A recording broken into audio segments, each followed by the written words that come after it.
The ceramic mug slipped from my fingers in what felt like slow motion, the steaming dark liquid arcing through the air like a terrible, inevitable promise. I watched, frozen in horror, as it descended directly toward the lap of the man in the expensive charcoal suit seated at table 12. The crash was spectacular. Coffee exploded across his thighs, steam rising from the fabric as he jerked backward with a sharp intake of breath.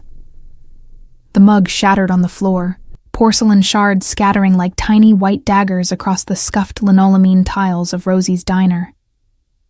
"Oh God, I'm so sorry."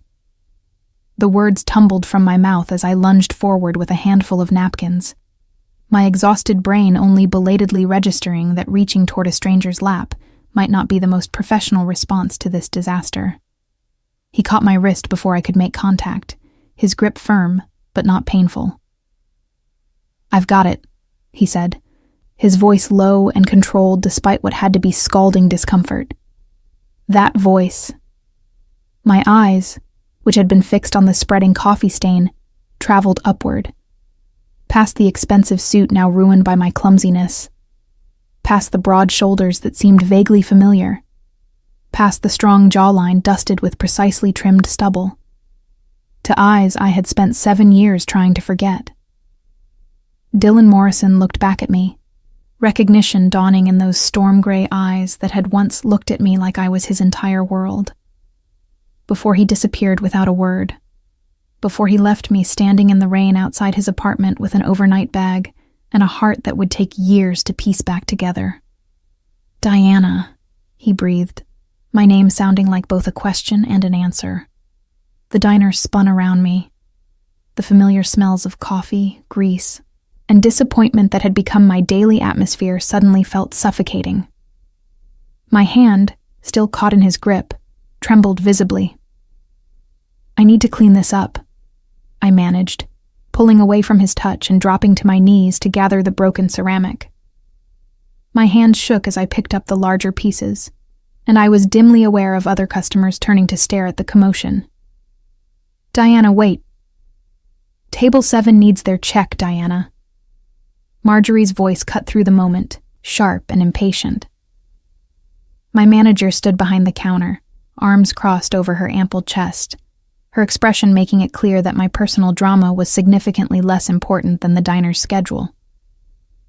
I scrambled to my feet, fragments of mug cupped in my apron, unable to meet Dylan's gaze.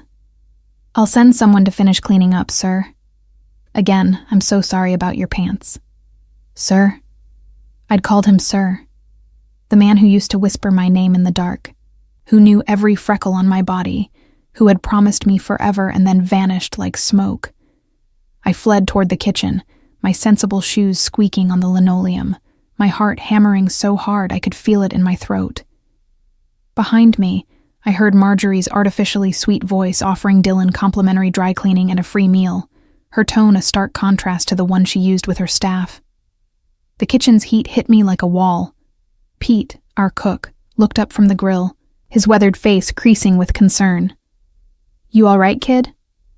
You look like you've seen a ghost." Ghost was closer to the truth than he knew.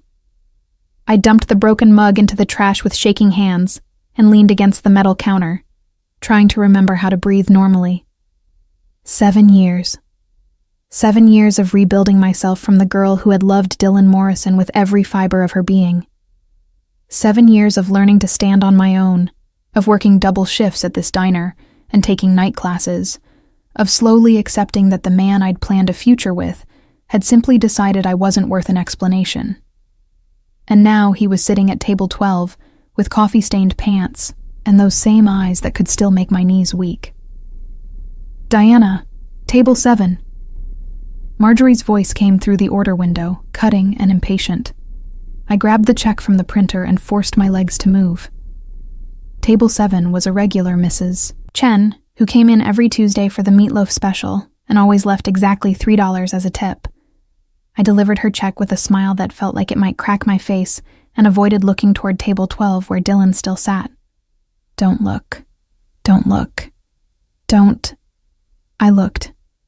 He was watching me, his ruined suit jacket draped over the chair beside him, his white shirt slightly damp where the coffee had soaked through. Someone, probably Chloe who worked the other section, had brought him a towel. But he wasn't using it. He was just sitting there, his intense gaze following my every movement across the diner floor. My foot caught on a chair leg. I stumbled, barely catching myself on the edge of a booth. The elderly man sitting there looking up from his newspaper with raised eyebrows.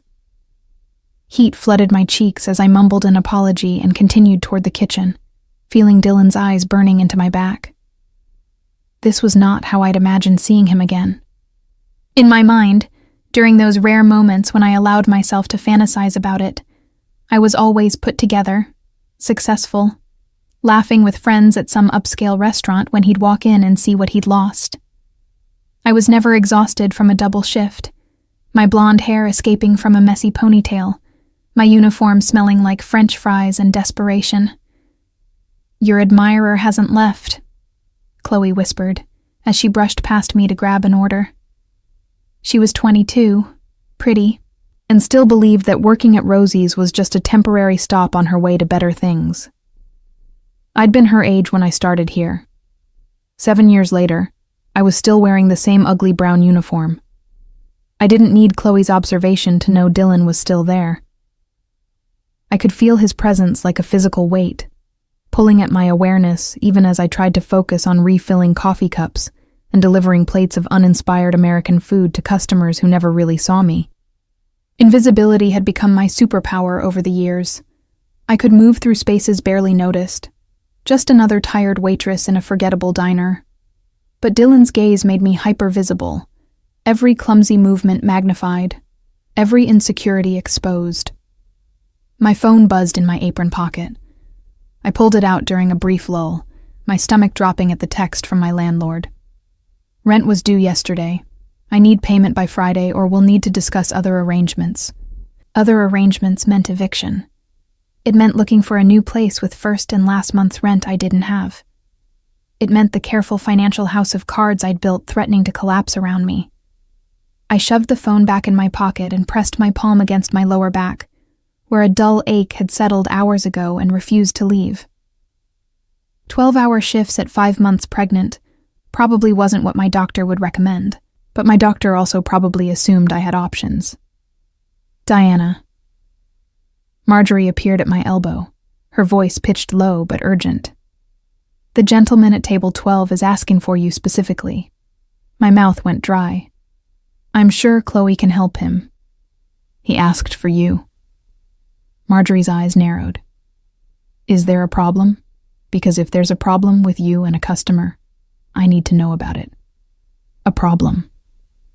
That was one way to describe Dylan Morrison, the man who had shattered my heart and then disappeared without a trace, only to reappear in a coffee-stained suit 7 years later.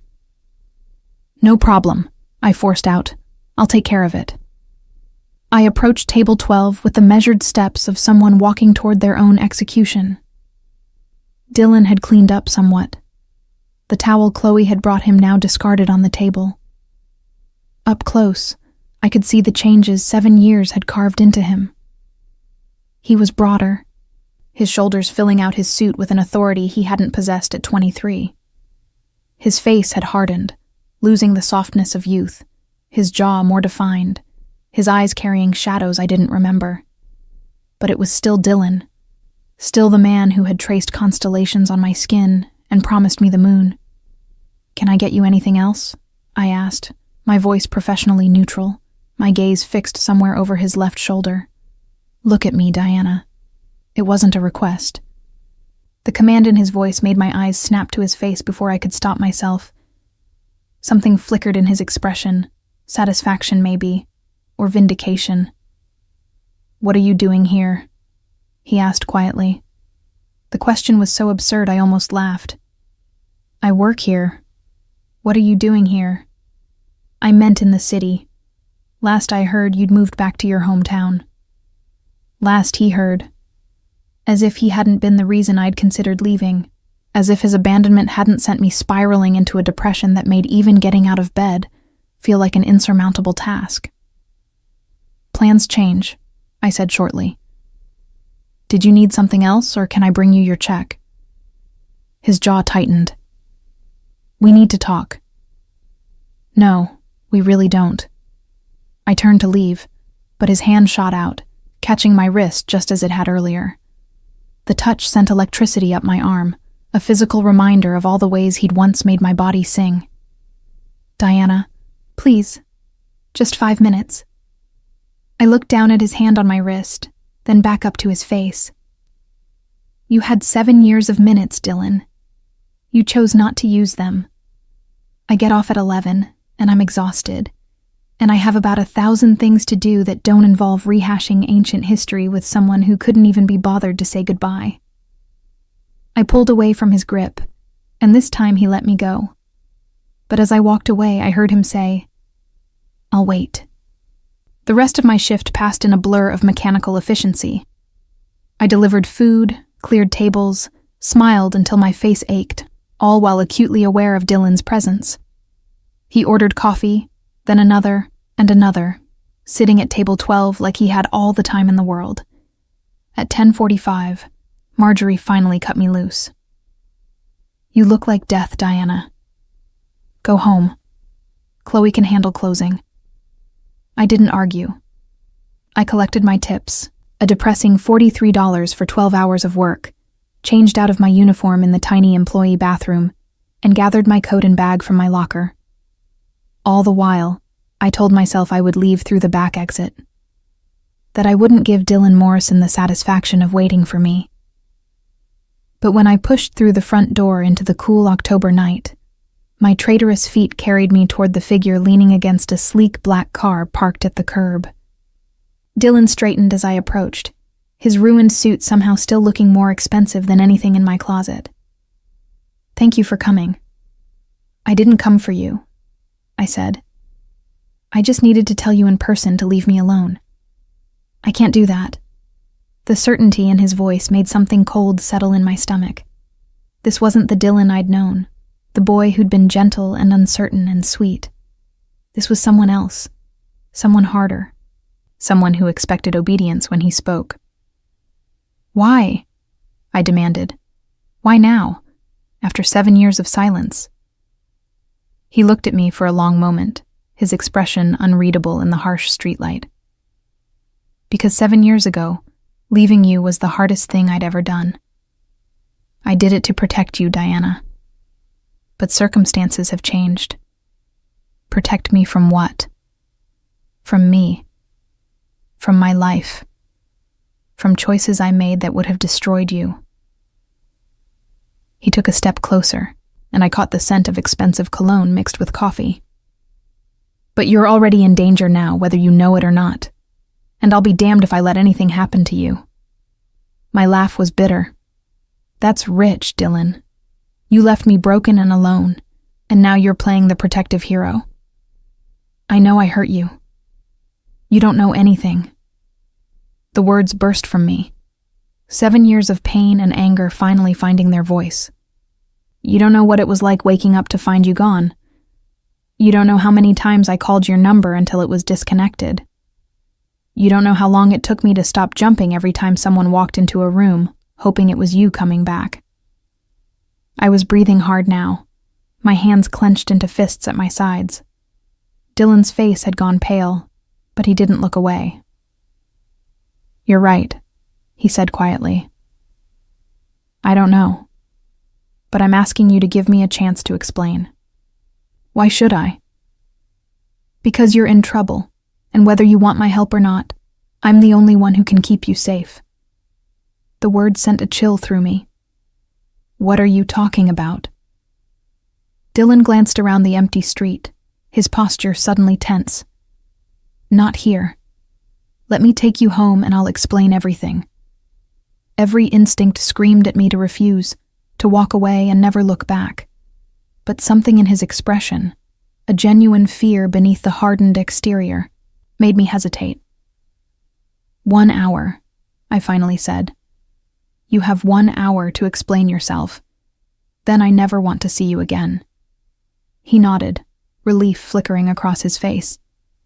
Deal. He opened the car door for me, and I slid into the leather interior. The luxury of it, a stark contrast to my second-hand everything. As Dylan walked around to the driver's side, I caught a glimpse of something beneath his jacket. A flash of metal that made my heart skip. A gun. Dylan Morrison was carrying a gun. What the hell had happened to the gentle boy I'd loved? And what kind of danger was I in? The interior of Dylan's car smelled like leather and something darker, something that reminded me of danger and expensive mistakes. I pressed myself against the passenger door, maintaining as much distance as possible in the confined space, my fingers clutching the door handle like a lifeline. Dylan slid into the driver's seat with practiced ease, his movements controlled and efficient.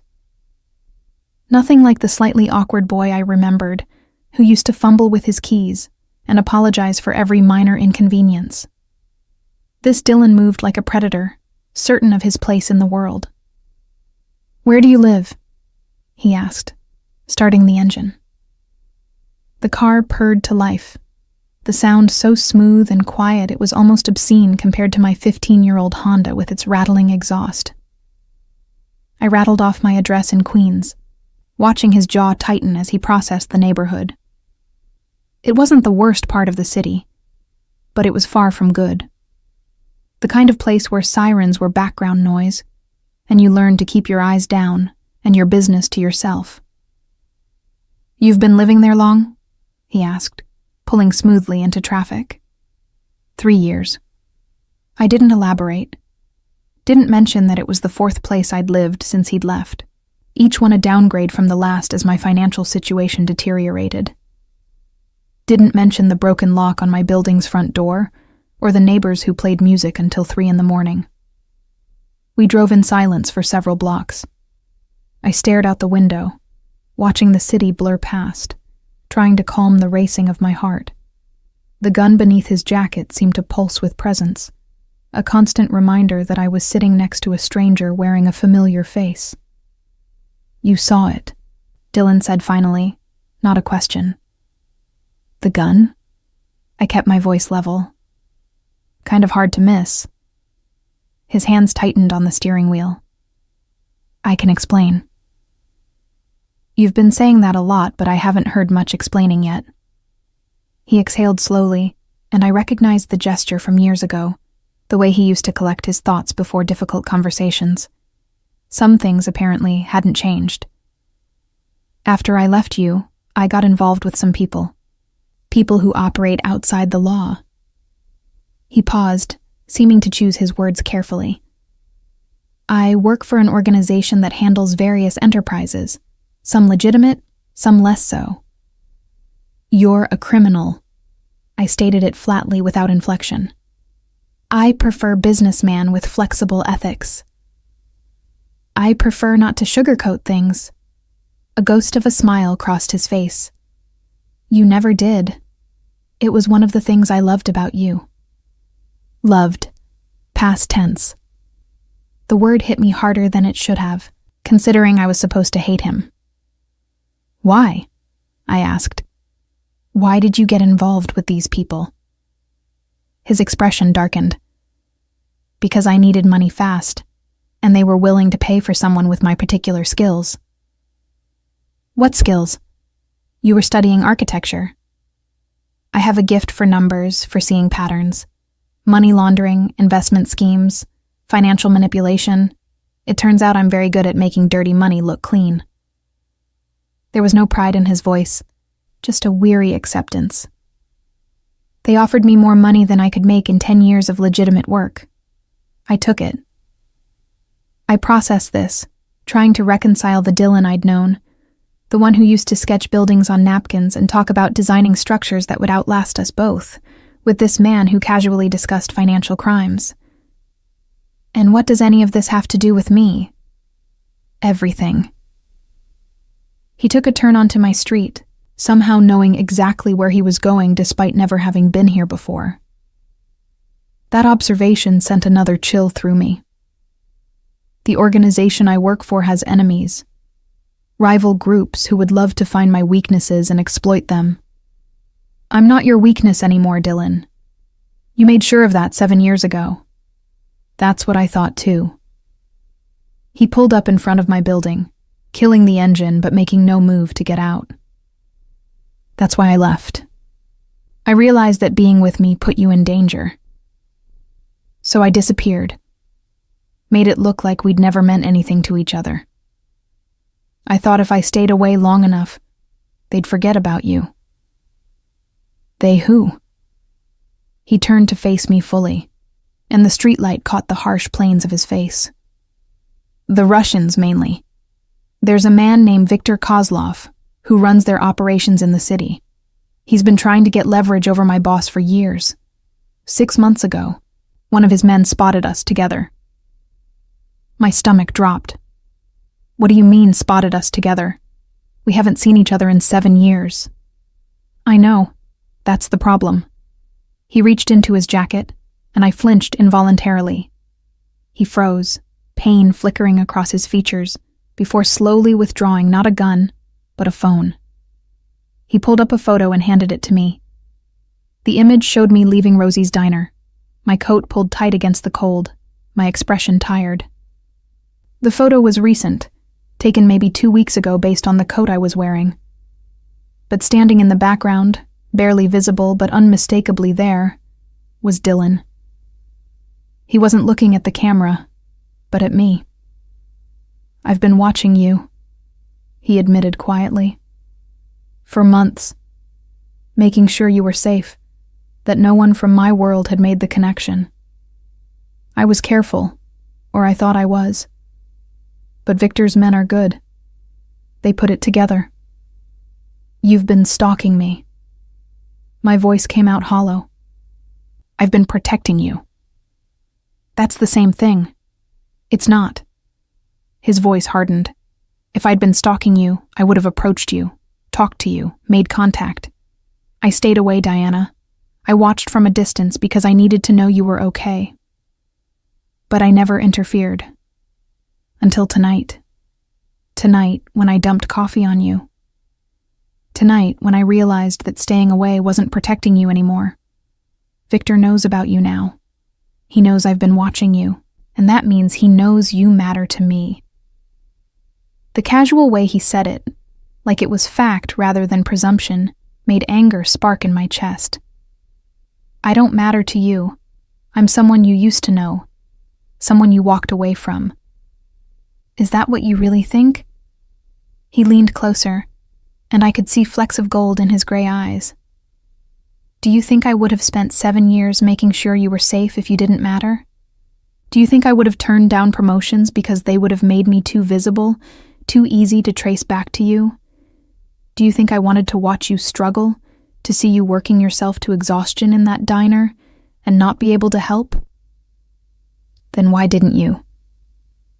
The words burst from me, raw and aching. If you cared so much, why did you let me think you were dead? Why did you let me grieve for you? Because grief ends, Diana. People move on from grief. They heal. But if I'd stayed, if I'd let you love me while living this life, you would have been in constant danger. They would have used you against me. And I couldn't let that happen. I wanted to scream at him, to rage against the arrogance of making that choice for me.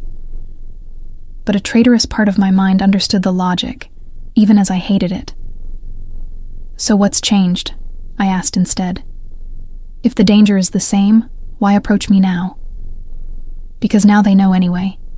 My staying away accomplished nothing except keeping us both miserable. And because...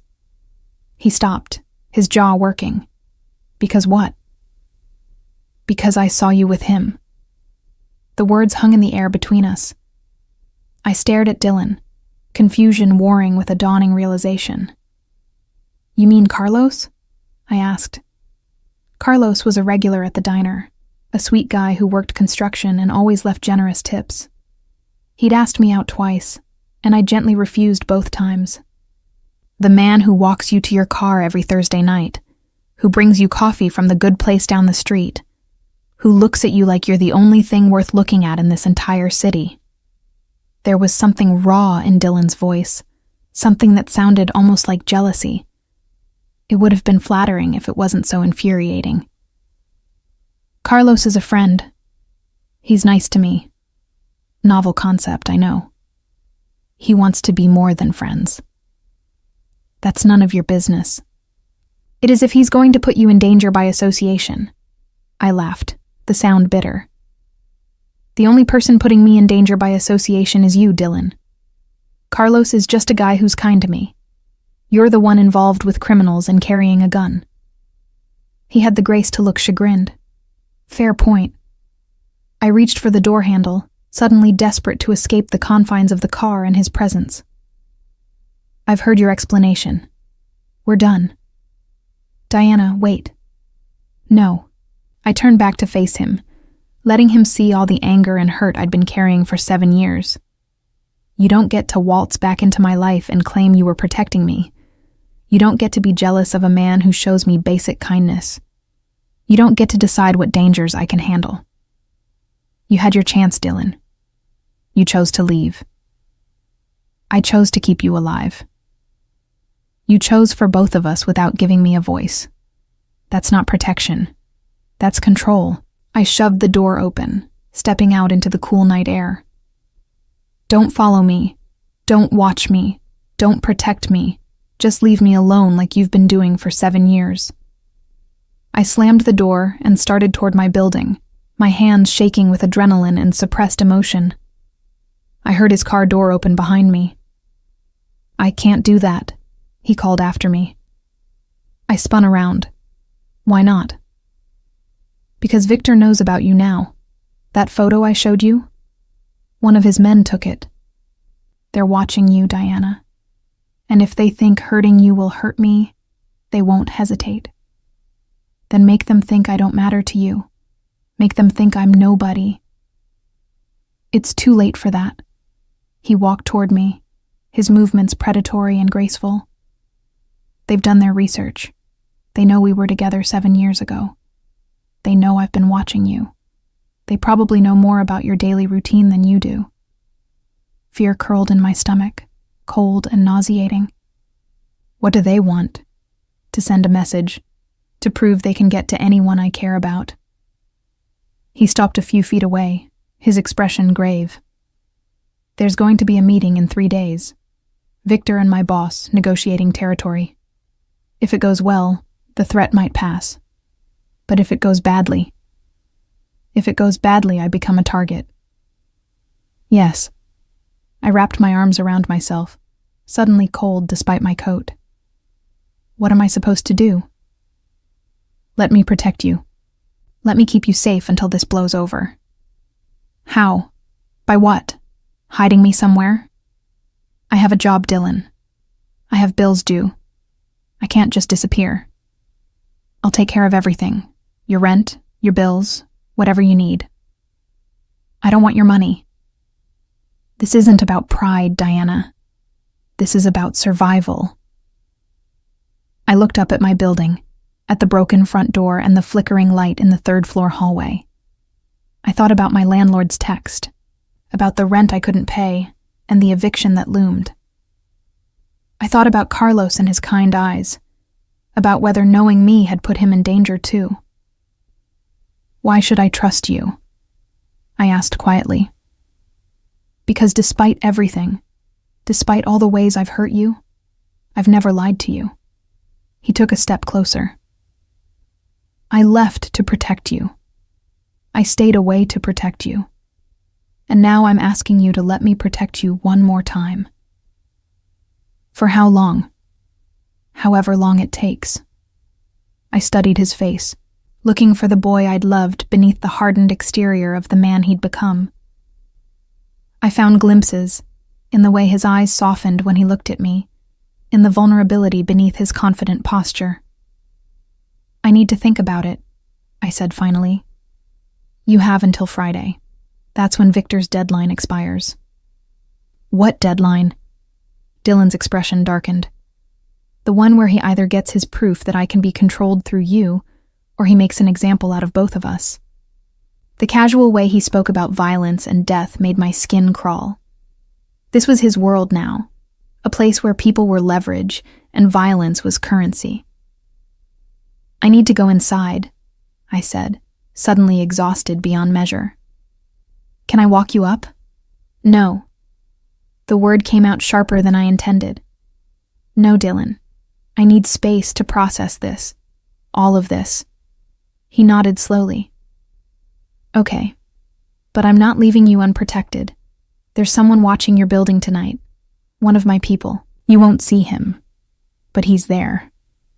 "That's not creepy at all," I muttered. A ghost of his old smile appeared. "I've missed your sarcasm." "Well, you shouldn't have left." The smile faded. "No, I shouldn't have." We stood there in the awkward silence.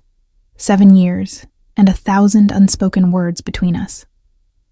Finally, I turned and walked toward my building, feeling his eyes on my back until I disappeared inside. I climbed the 3 flights of stairs to my apartment, my legs heavy with exhaustion and emotion. The hallway smelled like cooking oil and marijuana, familiar scents that usually brought comfort in their mundanity. Tonight, they just made me feel trapped. Inside my tiny apartment, I locked the door behind me and leaned against it, sliding down to sit on the floor. My hands moved instinctively to my stomach, to the small curve that was barely visible beneath my loose clothing. 5 months pregnant with a secret I hadn't told anyone, not even Carlos with his kind eyes and generous tips. Certainly not Dylan, who didn't know that our last night together before he vanished had left me with more than just a broken heart. I hadn't planned to tell him. Had convinced myself that he didn't deserve to know, that I could raise this child alone just like I'd learned to do everything else alone. But now, with Russian mobsters apparently watching my building and Dylan carrying a gun and talking about protection, the calculus had changed. If I was in danger, my baby was in danger too. Tomorrow, I decided. Tomorrow I would call him and tell him the truth. Tonight, I just needed to breathe and pretend, for a few more hours, that my life wasn't spiraling into chaos. I pulled myself up and walked to the window, looking down at the street below. I couldn't see anyone watching, but I felt the weight of observation nonetheless. Dylan's car was still parked at the curb, a dark shadow in the streetlight. I watched it for a long moment before the driver's door opened and he stepped out, tilting his head back to look up at my window. Even from 3 stories up, I could feel the intensity of his gaze. Could feel the pull of history and chemistry and all the complicated emotions I'd spent 7 years trying to bury. My phone buzzed. A text from an unknown number. "Lock your windows. And Diana, sleep well. I'll keep you safe." It could only be Dylan. Somehow he'd gotten my number, though I shouldn't be surprised. He'd probably had it all along, had probably known everything about my life while I'd known nothing about his. I locked the windows as instructed, then collapsed onto my secondhand couch, too tired to even make it to my bed. My last thought before exhaustion claimed me was that tomorrow, everything would change. Tomorrow, I would tell Dylan Morrison that he was going to be a father. And God help us both. I woke to sunlight streaming through my threadbare curtains and the nauseating smell of someone frying fish in a neighboring apartment. My neck ached from sleeping on the couch, and for a blissful moment, I forgot about everything that had happened the night before. Then I saw Dylan's text still glowing on my phone screen, and reality came crashing back. I hauled myself up, one hand pressed to my lower back where a persistent ache had settled. 5 months pregnant meant constant discomfort, though I'd gotten good at hiding it. The morning sickness had mostly passed, replaced by exhaustion that settled into my bones and refused to leave. In the bathroom, I studied my reflection. Dark circles shadowed my eyes. My blonde hair hung limp around my shoulders, and my face looked pale and drawn. Not exactly the image of strength and independence I wanted to project when I told Dylan he was going to be a father. My phone rang, Carlos's name appearing on the screen. I answered, grateful for something normal and uncomplicated. "Hey, Diana. Just wanted to check if you got home okay last night. I saw you leaving with some guy in an expensive car." Of course he had. Carlos noticed everything, one of the qualities that made him such a good friend, and probably would have made him a good boyfriend if I'd been capable of opening my heart to anyone after Dylan. "I'm fine.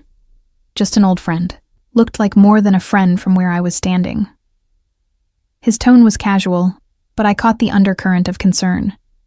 "You sure everything's okay?" "No," I wanted to say. "Nothing is okay. I'm pregnant and broke and apparently being watched by the Russian Mafia, and the father of my baby just reappeared after 7 years carrying a gun." "Everything's fine," I lied. "Thanks for checking in." After we hung up, I stared at my phone for a long moment before pulling up Dylan's contact information from the unknown number. My thumb hovered over the call button. I needed to tell him, needed to warn him that if he was going to protect me, he was protecting 2 people now. But the thought of actually saying the words made my throat tight with anxiety. Before I could overthink it further, my phone rang again. "Dylan." "We need to meet," he said without preamble. "This morning, something's happened." My stomach dropped. "What kind of something?" "Not over the phone. There's a coffee shop on Madison and 42nd. Can you be there in an hour?" "Dylan, I have work. Call in sick. This is important." The command in his voice sparked my temper. "You don't get to order me around." A pause. When he spoke again, his voice had softened. "You're right. I'm sorry. I'm asking you, Diana. Please. It's urgent." The please did it. I agreed and hung up, immediately calling Marjorie to tell her I had a stomach bug. She sounded skeptical, but agreed to have Chloe cover my shift. An hour later, I pushed through the door of an upscale coffee shop that served lattes, costing more than my hourly wage. Dylan sat at a corner table, his back to the wall, positioned so he could see both the entrance and the rear exit. Even relaxed, he radiated controlled tension. He stood as I approached, and I noticed he'd changed clothes. Gone was the coffee-stained suit, replaced by dark jeans and a fitted black sweater that emphasized his broad shoulders. He looked dangerous and beautiful, and I hated that I noticed. "Thank you for coming," he said, pulling out a chair for me. I sat, accepting the coffee he'd already ordered. Decaf vanilla latte, extra foam. My exact order from 7 years ago. The fact that he remembered made my chest ache. "What happened?" I asked, wrapping my hands around the warm cup. Dylan's expression darkened. "Carlos Martinez. He's your friend, right?" Dread pooled in my stomach. "What about him?" "He was beaten up last night. 3 men jumped him outside his apartment building. Broke his jaw and 2 ribs. The coffee cup slipped from my fingers, clattering onto the table. "Oh my God, is he?" "He'll survive. He's in the hospital now." Dylan's jaw was tight. "They left a message with him, for you." "What message?"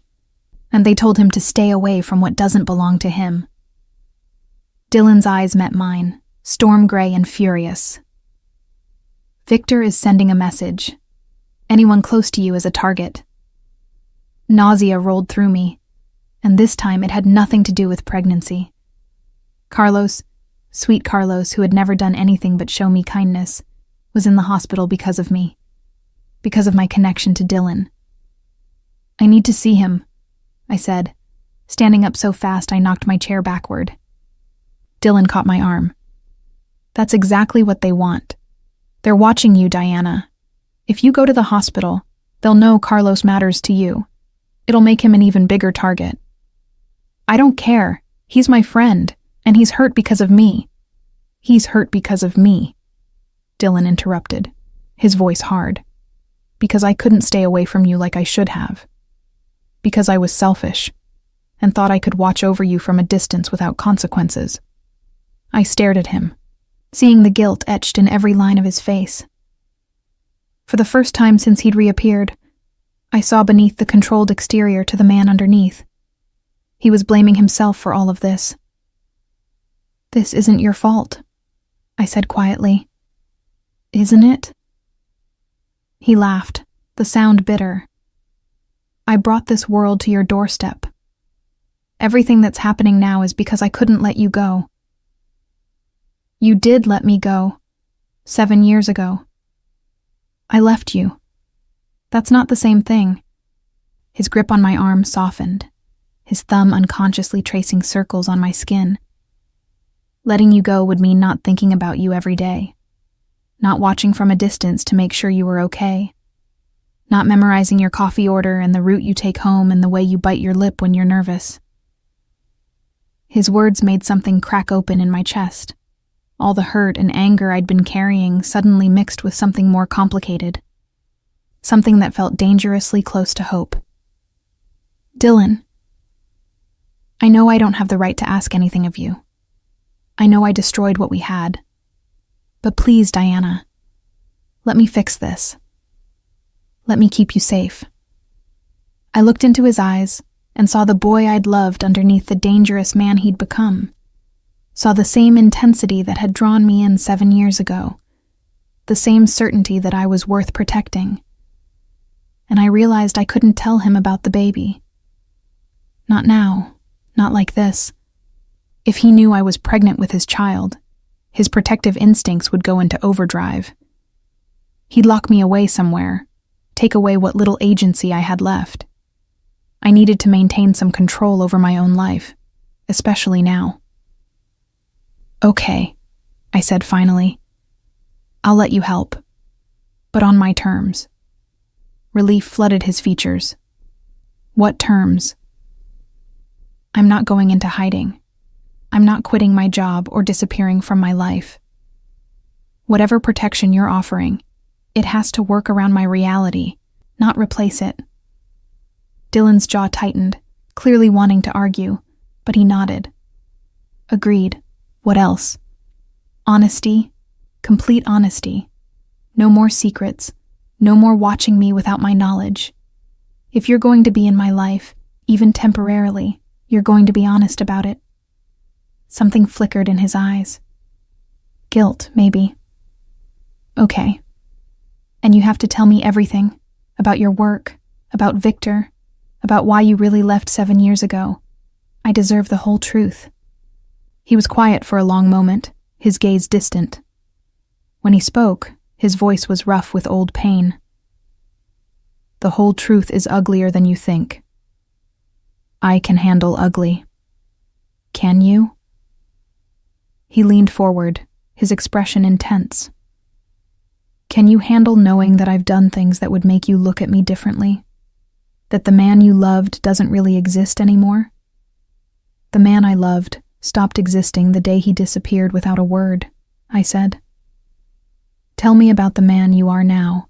Dylan sat back, running a hand through his dark hair. The gesture was so familiar, it made my heart ache. "Where do you want me to start?" "The beginning. Why did you really leave?" He took a deep breath, and I could see him gathering his thoughts, deciding how much to reveal. "Do you remember my brother?" The question surprised me. "Marcus, your older brother who was killed in a car accident. You talked about him sometimes. It wasn't a car accident." Dylan's voice went flat, emotionless. "He was murdered by Viktor Kozlov's people." I sat back, shock stealing my breath. "What?" "Marcus worked for the same organization I do now. He was good at it, too good. He started skimming money, thinking he was clever enough to get away with it. Victor found out." Dylan's hands clenched into fists on the table. They made it look like an accident, but I knew. I knew what really happened. "Dylan, I'm so sorry. I went to Victor's people looking for revenge. I was 23 and stupid, and thought I could take them down from the inside." He laughed bitterly. "Instead, they recruited me, told me I could either work for them or end up like my brother, so I started doing jobs for them, small stuff at first. But I was good with numbers, good at making their money disappear and reappear somewhere clean. I became valuable. And me? I asked quietly. Where did I fit into all this? You were my normal, my reminder that there was still good in the world. His eyes met mine, raw and vulnerable. Every moment I spent with you, I was lying. I was already deep in Victor's organization, already doing things I couldn't take back. And then one day, Victor called me into his office. He paused, his jaw working. I waited, my heart pounding. He had photos of us, of you leaving your apartment, walking to class, having coffee with friends. He said he admired my work, but worried I might have distractions. He suggested I eliminate those distractions if I wanted to continue advancing in the organization. Horror washed through me. He threatened to kill me. Not directly. Victor's too smart for that. He just showed me the photos and said how unfortunate it would be if someone I cared about got caught in the crossfire of our business. The message was clear. Stay with you and put you in danger, or leave and keep you safe. So you left. So I ran like a coward. I couldn't bring myself to see you one last time. Couldn't trust myself not to tell you everything and put you at even more risk. So I just disappeared. I absorbed this, trying to reconcile his actions with his explanation. Part of me understood his logic, even appreciated the impossible position he'd been in. But another part, the part that had spent 7 years healing from his abandonment, raged against his choice. You should have trusted me, I said. You should have given me the choice. I know. The simple admission hung between us. I've regretted it every day since. But I can't change the past, Diana. All I can do is try to keep you safe now. Why is Victor threatening me again? You said you stayed away for 7 years. Why does he suddenly care? Dylan's expression turned grim. Because I made a mistake. 6 months ago, my boss, a man named Thomas Reeves, decided to expand into territory Victor considers his. It's caused tension, brought us close to war several times. Victor's been looking for leverage over Thomas's key people, and he remembered you. But we haven't been together in 7 years. Doesn't matter. He knows I still care. That's enough. Dylan reached across the table, his hand covering mine. I won't let him hurt you, Diana. Whatever it takes. The warmth of his hand sent electricity through me, muscle memory from years ago when his touch meant safety and love. I should have pulled away, maintained the distance I needed to protect my heart. But I was tired of being strong alone, tired of carrying my burdens without help. There's something I need to tell you, I said, the words tumbling out before I could stop them. Dylan's expression shifted to concern. What is it? I opened my mouth, the confession right there on my tongue. I'm pregnant. You're going to be a father. But before I could speak, Dylan's phone buzzed. He glanced at it, and his whole body went rigid. We need to leave. Now. What's wrong? Victor's men. They're outside. He stood, pulling me to my feet. There's a back exit through the kitchen. Stay close to me. Fear spiked through me as Dylan guided me toward the rear of the coffee shop, his hand firm on my lower back. The barista looked up in surprise as we pushed through the employee door, but Dylan's expression must have warned her not to question us. We emerged into a narrow alley. Dylan pulled me close against the wall, his body shielding mine as he scanned the space. I could feel his heart hammering against my back, could smell the clean scent of his cologne mixed with the sharper edge of adrenaline. My car's 2 blocks west, he murmured against my ear. When I say run, you run. Don't look back. Don't stop. Understand? I nodded, my own heart racing. This was real. This was actually happening. The abstract threat had become concrete danger in the space of a heartbeat. Run, Dylan commanded, We burst from the alley, Dylan's hand gripping mine as we raced down the sidewalk. I heard shouting behind us, heavy footsteps pounding pavement. My lungs burned and my legs protested, but fear kept me moving. Dylan yanked me left into another alley, then right onto a side street. His car appeared ahead, sleek and dark and promising safety. He unlocked it remotely, pulling the passenger door open and practically shoving me inside before racing around to the driver's side.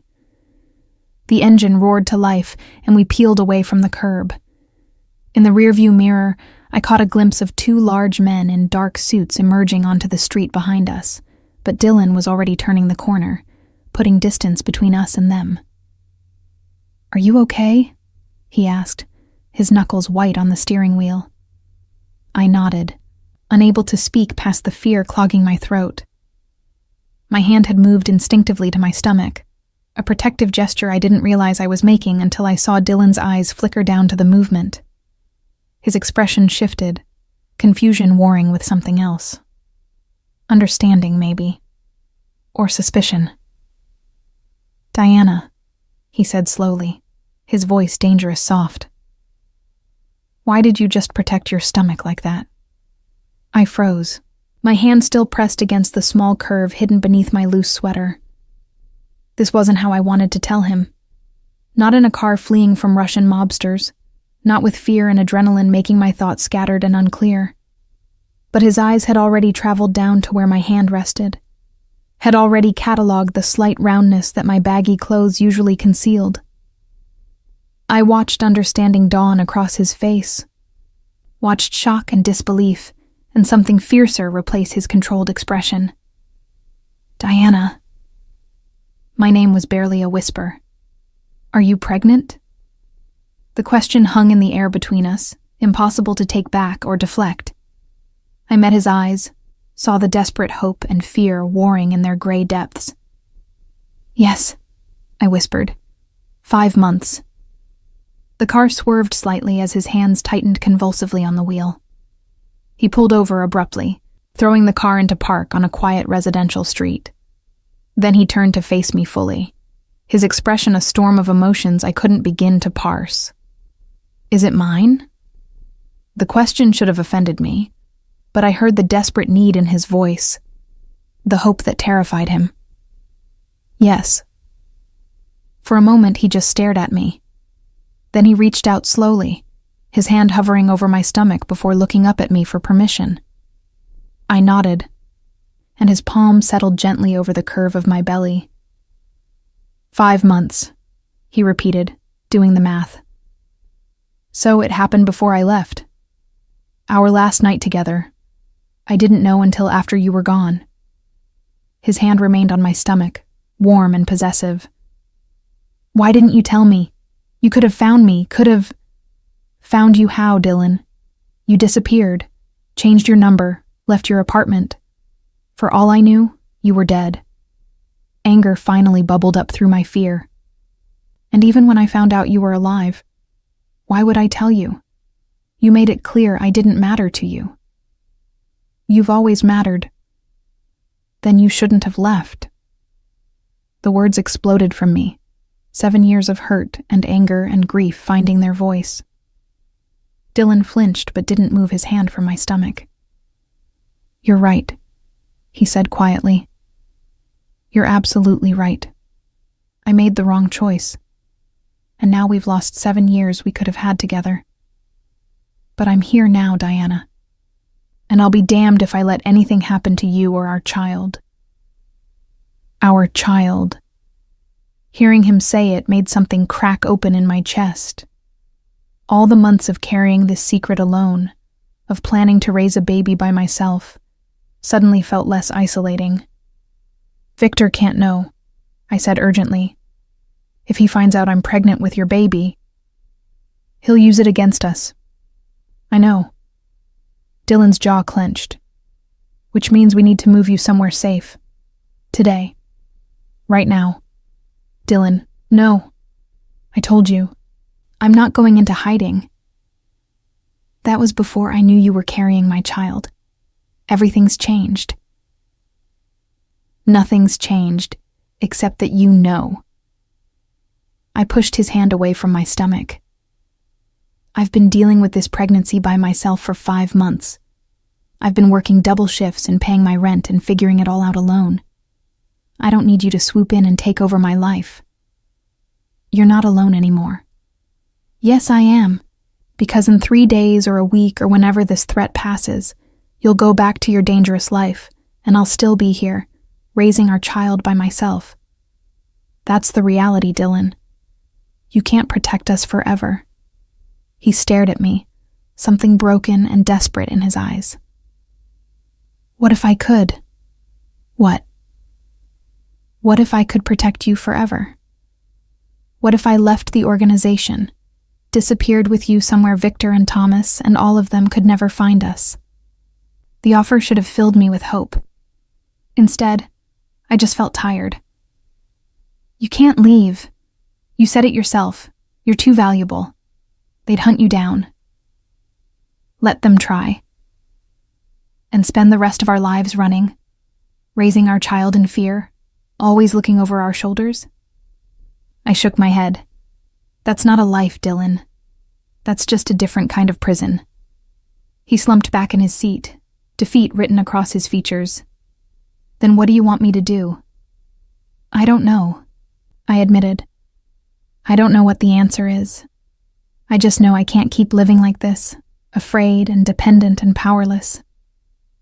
We sat in silence for a long moment, the weight of impossible choices pressing down on both of us. Finally, Dylan started the car again. Where are we going? I asked. Somewhere safe. We need to figure this out, and we can't do it while Victor's men are hunting us. He glanced at me. I have a place outside the city. Secure. No one knows about it except my most trusted people. Dylan. Just for a few days. Just until the meeting with Victor. Then we'll figure out a long-term solution. His hand found mine, squeezing gently. Please, Diana. For our baby, if not for me. Our baby. The words still felt surreal, hearing them from his lips. I looked down at our joined hands, at the familiar calluses on his palms, and the unfamiliar, expensive watch on his wrist. Dylan was both stranger and intimate, danger and safety wrapped into one impossible package. Okay, I said finally. A few days. But then we talk about a real solution, something that doesn't involve me being hidden away, or you being killed by mobsters. Deal. As we drove out of the city, leaving behind my apartment, and my job, and my carefully constructed independent life, I tried not to think about how easily I was giving it all up. Tried not to wonder if I was making the same mistake as 7 years ago, trusting Dylan Morrison to keep me safe. But this time, I wasn't just protecting myself. I had a life growing inside me, depending on me to make the right choices. And right now, the right choice was letting Dylan help, even if it terrified me to depend on him again, even if it meant risking my heart one more time on a man who had already shattered it once. Dylan's safe house was nothing like I expected. Instead of some dingy hideout or sterile apartment, we pulled up to a modest cabin nestled in the woods about 2 hours north of the city. Pine trees surrounded the property, their branches swaying gently in the late morning breeze, and a small lake glittered in the distance through the gaps in the foliage. "This is your safe house?"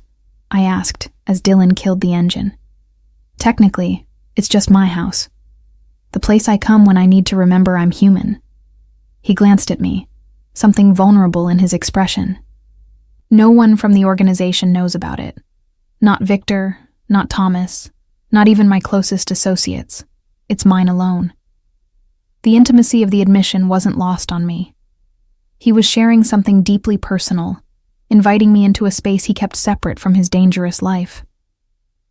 Inside, the cabin was warm and surprisingly homey. Exposed wooden beams crossed the ceiling, a stone fireplace dominated one wall, and comfortable furniture was arranged to take advantage of the view through large windows overlooking the lake. It felt like a different world from the luxury car and expensive suits, more like the Dylan I'd known 7 years ago. "There are 2 bedrooms upstairs," Dylan said, setting down the bag he'd insisted on packing from my apartment during a brief, tense stop. You can take whichever one you want. Thank you. I moved to the window, staring out at the peaceful landscape. It was hard to believe that just hours ago we'd been fleeing from armed men. How long have you had this place? About 5 years. I needed somewhere I could breathe, away from everything. He came to stand beside me, close enough that I could feel his warmth. I used to imagine bringing you here sometimes, showing you the lake, cooking dinner in that kitchen, pretending we were normal people with normal lives. His confession made my chest ache. Dylan, I know I don't have the right to say these things. I know I gave up that right when I left. He turned to face me fully. But I need you to understand something, Diana. Not a day has passed in 7 years that I haven't thought about you. Not a single day. I wanted to believe him. God, how I wanted to believe him. But trust was a fragile thing, easily shattered and difficult to rebuild. Actions matter more than words, I said quietly. You thought about me, but you stayed away. You watched me struggle but didn't help. Thoughts are easy, Dylan.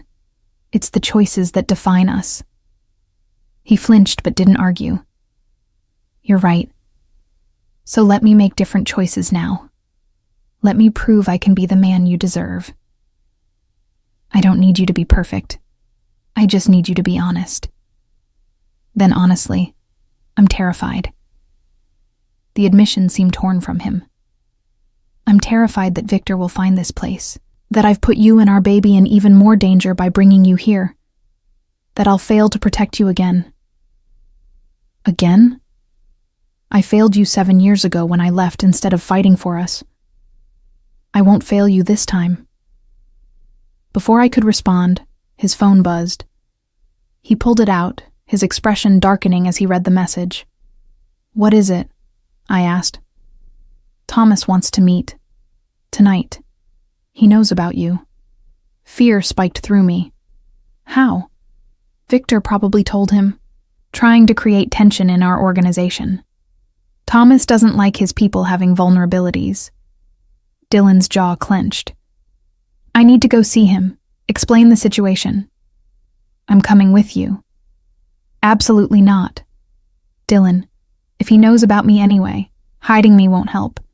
Let me meet him. Let me show I'm not some weakness to be exploited. He stared at me for a long moment. You're serious?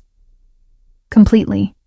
I'm tired of being treated like a damsel who needs protection. If I'm going to be part of this situation, I want to face it head on. Something that looked like admiration flickered in his eyes. This is exactly why I fell in love with you. Your courage. Fell in love.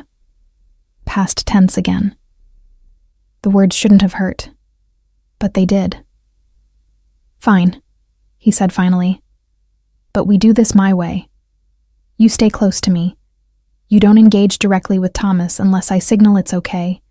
And if anything feels wrong, we leave immediately. Agreed? Agreed. The meeting was set for 8 p.m. at a restaurant in Manhattan. Back in the city we'd fled hours earlier. The drive back felt surreal, returning to danger we'd just escaped. Dylan was tense beside me, his hands tight on the wheel, constantly checking the rearview mirror. Tell me about Thomas, I said, trying to distract both of us from the mounting tension. Thomas Reeves, 62 years old, started as a loan shark in Brooklyn and built an empire over 4 decades. He's smart, ruthless, and values loyalty above everything. Dylan glanced at me. He's also the closest thing I have to a father figure, which makes this complicated. He won't hurt you?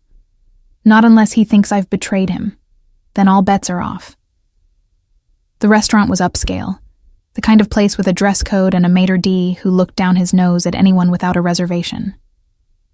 Dylan had called ahead, and we were immediately escorted to a private room in the back. Thomas Reeves sat at a table set for 3, a glass of bourbon in front of him.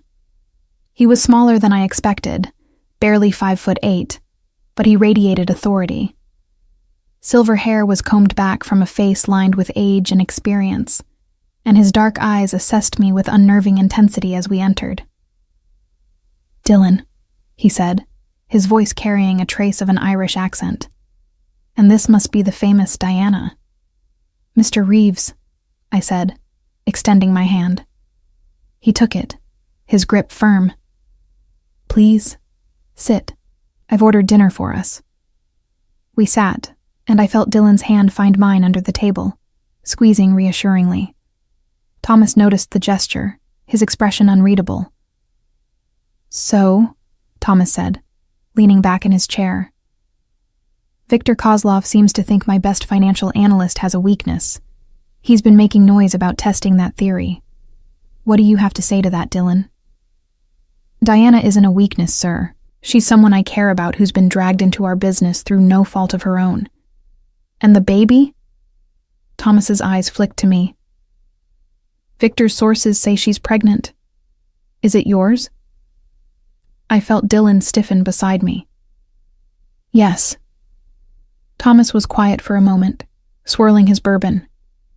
"Congratulations are in order, then, though the timing is unfortunate." "I didn't plan this, Mr. Reeves." "I'm sure you didn't, but plans and reality rarely align in our world." Thomas turned his attention to me. "Diana, tell me, what do you think of our Dylan here?" The question caught me off guard. "I'm sorry?" "It's a simple question. The man who abandoned you 7 years ago has reappeared, claiming to protect you from dangers he himself brought to your door. What do you think of him?" I glanced at Dylan, who gave a barely perceptible nod. Permission to be honest. "I think he's scared," I said carefully. "I think he made choices he regrets, and now he's trying to fix them. I think he's dangerous and secretive and probably not good for me." I paused. "But I also think he's genuine in wanting to keep me and our baby safe.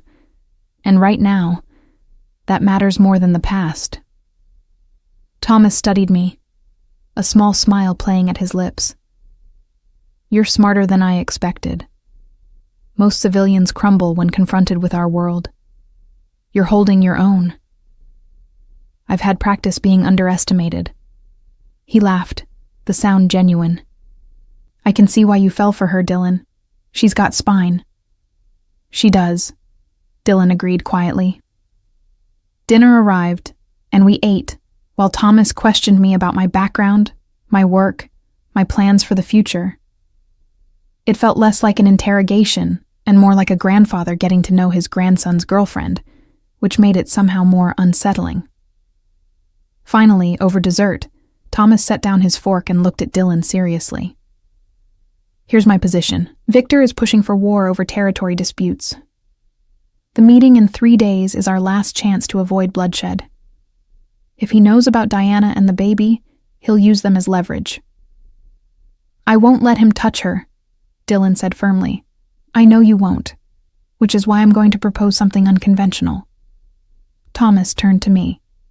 "How would you feel about attending the meeting with Victor?" "What?" Dylan's voice was sharp. "Absolutely not. Hear me out. Victor thinks Diana is a weakness. But if she attends the meeting, shows she's not afraid, it demonstrates strength instead of vulnerability. It takes away his leverage. It also puts her directly in danger." "She's already in danger," Thomas said bluntly. "At least this way, she's in danger where we can control the situation." Dylan looked at me, conflict written across his face. "Diana, you don't have to do this. But I was thinking about Carlos in the hospital, about the men who chased us through the city, about the baby growing inside me who deserved better than a life lived in fear." "I'll do it," I said. "Diana, I'll do it on one condition." I looked at Thomas. "I want protection for Carlos Martinez, my friend who was beaten by Victor's men. And I want your word that if this goes wrong, if something happens to me, Dylan won't be punished for it." Thomas regarded me with new respect. "You negotiate like someone who's done this before. I'm a waitress who's been stiffed on tips more times than I can count. You learn to advocate for yourself." I met his gaze steadily. "Do we have a deal?" "We do." He extended his hand, and I shook it. "Your friend will have protection starting tonight. And Dylan won't face consequences for your choices." Dylan's hand tightened on mine almost painfully. "This is insane. You're both insane." "Perhaps," Thomas said. "But it's the best option we have. Victor respects courage. If Diana walks into that room unafraid, it changes the entire dynamic." After dinner, Thomas left us with instructions to meet at his office the morning of the meeting for briefing. Dylan and I walked to his car in tense silence. "You shouldn't have agreed to that," he said finally, his voice tight with suppressed anger. "I had to." "No, you didn't. You could have let me handle it. Like you handled it 7 years ago when you left without telling me why." The words came out sharper than I intended. "I'm not a China doll, Dylan. I can make my own choices." He spun to face me, frustration and fear warring in his expression. "You're carrying my child. Do you understand what it would do to me if something happened to you? Do you understand what it's been doing to me? Living in fear, watching my friend get hurt because of me, feeling powerless while men with guns decide my fate." I stepped closer to him. "At least this way, I have some control. Control is an illusion in this world. Then I'll take the illusion over feeling helpless." We stared at each other, the tension between us electric. Then Dylan's hands came up to cup my face, his touch gentle despite the intensity in his eyes. "I can't lose you again," he whispered. "I can't." "You never really had me to lose," I said, but my voice lacked conviction. "Didn't I?" His thumb traced my cheekbone. "You're having my baby, Diana. That means something, whether you want to admit it or not. It means we made a mistake one night 7 years ago. Is that really what you think? That our child is a mistake?" The question pierced through my defenses. I placed my hand over his where it rested against my cheek. "No. This baby is the only thing I'm certain about. Everything else is just confusion." "Then let me make one thing clear." He leaned closer, his forehead almost touching mine. "I love you. I've loved you for 7 years, and I'll love you for 7 more, and 7 after that. I know I don't deserve your trust or your forgiveness, but I'm asking for a chance to earn them back." His words unraveled something inside me, all the careful walls I'd built to protect my heart suddenly feeling fragile and insufficient. "Dylan, you don't have to say anything. I just needed you to know." He pressed a kiss to my forehead, chaste and tender. "Let's get you back to the cabin. You need rest." The drive back was quieter, the earlier tension replaced by something more complicated. I dozed off somewhere around the halfway point, exhaustion finally catching up with me. I woke as Dylan lifted me from the car, cradling me against his chest like I weighed nothing. "I can walk," I protested sleepily. "I know. Let me do this anyway." He carried me inside and up the stairs to one of the bedrooms, laying me gently on the bed. I expected him to leave, but he sat on the edge of the mattress, his hand coming to rest on my stomach. "Can I feel?" he asked softly. I nodded, and he slid his hand under my shirt, his palm warm against my skin. For a long moment, nothing happened. Then the baby kicked, a strong movement against his hand. Dylan's face transformed, wonder replacing the hardness I'd become accustomed to. "That's our baby." "That's our baby," I confirmed. He leaned down, pressing a kiss to my stomach that made tears spring to my eyes. "I promise you," he whispered to the baby, "I'll keep you and your mother safe, whatever it takes." I ran my fingers through his dark hair, overwhelmed by the intimacy of the moment. This was what I'd imagined when I first found out I was pregnant, sharing this joy with the baby's father. I'd mourned the loss of this possibility for months, convinced I'd face pregnancy alone. Now Dylan was here, his hand on my stomach and tears in his eyes, and it felt like a dream I might wake from at any moment. "Stay with me tonight," I whispered. "Just to sleep. I don't want to be alone." He looked up at me, searching my face. "Are you sure?" "I'm not sure about anything anymore, but I know I don't want to wake up alone in a strange place." He nodded, kicking off his shoes and lying down beside me on top of the covers. I curled into his side, my head on his chest, listening to the steady rhythm of his heartbeat. "Dylan?" "Yeah?" "I'm terrified." "Me too." His arms tightened around me, and I let myself pretend, just for tonight, that we were normal people with normal problems, that the baby growing inside me was conceived in love rather than a last desperate night before abandonment, that the man holding me wouldn't have to face down Russian mobsters in 3 days to keep us safe. Just for tonight, I let myself believe that maybe, somehow, everything would be okay, even if I knew it was a lie. I woke to sunlight streaming through unfamiliar windows, and Dylan's arm draped protectively across my waist. For a moment, I lay still, savoring the warmth of his body against mine, and the simple comfort of not being alone. Then reality crashed back, and with it came the memory of what lay ahead. 3 days until the meeting with Viktor Kozlov. 3 days to prepare for walking into a room full of dangerous men and pretending I wasn't terrified. Dylan stirred beside me, his arm tightening briefly before his eyes opened. When he saw me watching him, something soft crossed his features, a vulnerability I rarely saw. "Morning," he murmured, his voice rough with sleep. "Morning." We lay there in awkward silence, the intimacy of waking up together both familiar and strange after 7 years apart. Finally, Dylan sat up, running a hand through his disheveled hair. "I should make breakfast. You need to eat. For the baby." The casual domesticity of the statement made my chest ache. This was what I'd wanted 7 years ago. Lazy mornings and shared meals and someone who cared about whether I ate breakfast. Now I had it, but built on a foundation of lies and danger that could crumble at any moment. I followed him downstairs, watching as he moved efficiently around the kitchen, cracking eggs and brewing coffee with the ease of someone comfortable in this space. He'd decaffeinated for me, I noticed, touched by the consideration. "You're a better cook than you used to be," I observed, as he plated perfectly fluffy scrambled eggs. Lots of time alone means you either learn to cook or survive on takeout. I got tired of Chinese food. He set the plate in front of me, then hesitated. "Diana, about last night.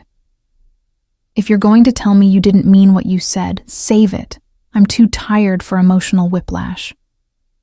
I was going to say that I meant every word, but I also know saying it doesn't fix anything. I need to show you, not just tell you. I took a bite of eggs, buying time to formulate a response. Then show me. Start by explaining how this meeting with Viktor is actually going to work. Dylan sat across from me, his coffee cup cradled in his hands. "The meeting is at a neutral location, a restaurant Thomas controls. Both sides will have limited security, no more than 3 people each. We'll discuss territory, revenue sharing, and try to reach an agreement that prevents open warfare." "And me?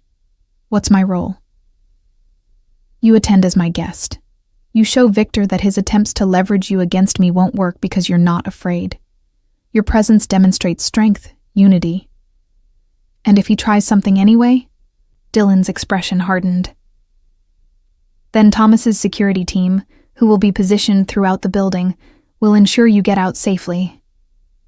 I've also called in a favor from an old friend, someone who specializes in protection details." "Another criminal?" "Former Secret Service, actually. She left the agency to do private security, best in the business.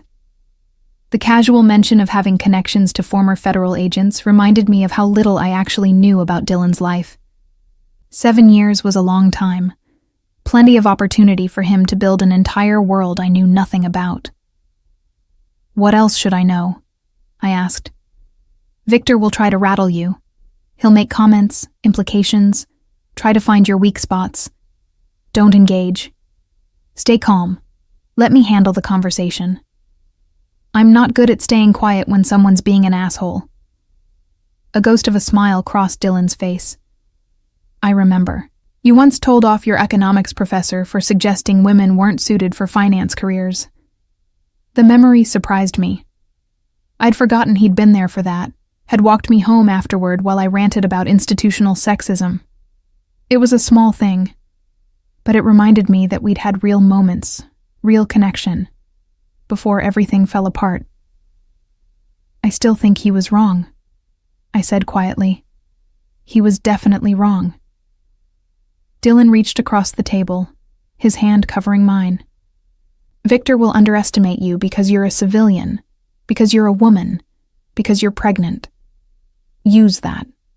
Let him think you're harmless while you observe everything. You're smart, Diana. You'll see things others miss." The confidence in his voice was unexpected. Most people in my life had treated my observations as background noise, barely worth acknowledging. Having Dylan not just listen but value my perspective made something warm bloom in my chest. We spent the rest of the morning in an oddly domestic routine. I took a long bath while Dylan made calls from his office downstairs. Then we walked around the lake, the autumn air crisp and clean, so different from the city's pollution. "I bought this land 5 years ago," Dylan said as we walked. "Had the cabin built the next year. It was supposed to be my escape plan eventually, the place I'd disappear to if I ever managed to get out of the organization." "Can you get out?" "In theory. Thomas has released people before, when they've earned enough money or done enough favors to buy their freedom." He picked up a smooth stone and skipped it across the water. "But walking away means leaving behind everything you've built, everyone you know. It means looking over your shoulder forever, wondering if someone from your past will decide you know too much. Sounds lonely. It is. But not as lonely as staying in a life where you can't be yourself." He turned to look at me. I thought about it a lot, leaving. But I always pictured leaving alone, starting over somewhere new where no one knew my name. I never imagined I'd have a reason to stay. "Dylan, I'm not asking you to make any promises. I know I haven't earned that right. But knowing you're having my baby, knowing you're back in my life even temporarily, it changes everything, makes me want things I thought I'd given up on." I wanted to ask what things, but before I could, his phone rang. He answered it, his expression shifting from relaxed to alert in an instant. "When?" he asked sharply. A pause. "I'll be there in 2 hours." He hung up, his jaw tight. That was Thomas. Victor moved the meeting up. It's tonight instead of 3 days from now. Fear spiked through me. Tonight? But we're not ready. He's doing it deliberately, trying to throw us off balance. Thomas wants us back in the city immediately. Dylan's hand found mine, squeezing reassuringly even though I could feel the tension in his grip. "We don't have to do this. I can tell Thomas you're not coming." The easy out was tempting. I could stay here in this peaceful cabin, pretend the dangerous world didn't exist for a few more hours. But Carlos was in the hospital because of me. Dylan was risking everything to keep me safe, and I was tired of being protected instead of being a participant in my own life. "No," I said firmly. "I'm going. I said I would, and I meant it." Pride flickered in Dylan's eyes. "Then we need to get you something to wear. Victor will judge everything about you, and I want you to walk in there looking like you belong." 2 hours later, I stood in a boutique in Manhattan while Dylan conferred with the store owner, an elegant woman named Margot, who seemed unsurprised by his request for an entire outfit suitable for a high-stakes business meeting with mobsters. Try this, Margot said, handing me a midnight blue dress. It's sophisticated, shows confidence without being provocative, and the cut will work with your figure. In the dressing room, I studied my reflection. The dress was beautiful, flowing over my small baby bump without emphasizing it, the color making my eyes look brighter. With the right shoes and jewelry, I would look like I belonged in Dylan's world instead of serving coffee in it. When I emerged, Dylan's expression shifted. His eyes traveled over me slowly, appreciation, and something deeper flickering in their gray depths. You look incredible, he said quietly. I look expensive. There's a difference. You look like yourself, just in a different setting. He came closer, his fingers grazing the fabric at my shoulder. You've always been beautiful, Diana. The dress just makes it harder for people to ignore. Margot discreetly busied herself with accessories while Dylan and I stood there, the tension between us thick enough to touch. I was acutely aware of his proximity, of the way his eyes kept returning to my lips, of the heat building in the small space between our bodies. We should go, I said, my voice coming out breathier than intended. The meeting is in 3 hours. We have time. But he stepped back anyway, creating distance that felt both necessary and disappointing. While Margot rang up the dress and accessories, Dylan received another call. I watched his expression darken as he listened. Understood, he said finally. We'll be careful. What is it? I asked when he hung up. Victor knows you're coming to the meeting. He's making sure we know that he knows. Dylan's hand found the small of my back as we left the boutique. He sent a message through Thomas. He's looking forward to meeting the woman carrying my child. The emphasis on the last words made my skin crawl. How does he know about the baby? He has people everywhere, probably followed us to the doctor, or overheard a conversation, or bribed someone who knows. Dylan's jaw clenched. It doesn't matter how. What matters is that he's showing his hand early, trying to intimidate you before you even walk in the room. It's working, I admitted. That's what he wants. But here's what Victor doesn't know about you. Dylan stopped, turning me to face him on the busy Manhattan sidewalk. He doesn't know that you worked 3 jobs to put yourself through college. He doesn't know that you stood up to your economics professor when he tried to make you feel small. He doesn't know that you've been surviving on your own, pregnant and alone, without asking anyone for help. You know all that? I've been watching, remember? I know you're the strongest person I've ever met, even if you don't see it yourself. His hands came up to frame my face. Victor will underestimate you because that's what men like him do. Use it against him. The conviction in his voice steadied something inside me. I nodded, trying to channel even a fraction of the confidence he seemed to have in me. The restaurant where the meeting was being held was called Augustino's, an upscale Italian place in Midtown. We arrived an hour early, and Thomas was already there with 2 of his security team, both large men in expensive suits, who looked like they could break someone in half without breaking a sweat. Diana, Thomas greeted me warmly, though his eyes were assessing. You look lovely. How are you feeling? Terrified and trying not to show it. He laughed. Honesty. I like that. Victor will hate it, which makes it even better. He gestured to a tall woman with sharp features and alert eyes. This is Sarah Chen, the security specialist Dylan mentioned. She'll be your shadow tonight. Sarah stepped forward, her handshake firm. Ms. Reeves, I've positioned additional security throughout the building, and I'll be at the table next to yours. If anything goes wrong, I'll get you out. Trust me on that. Something about her calm competence was reassuring. Thank you.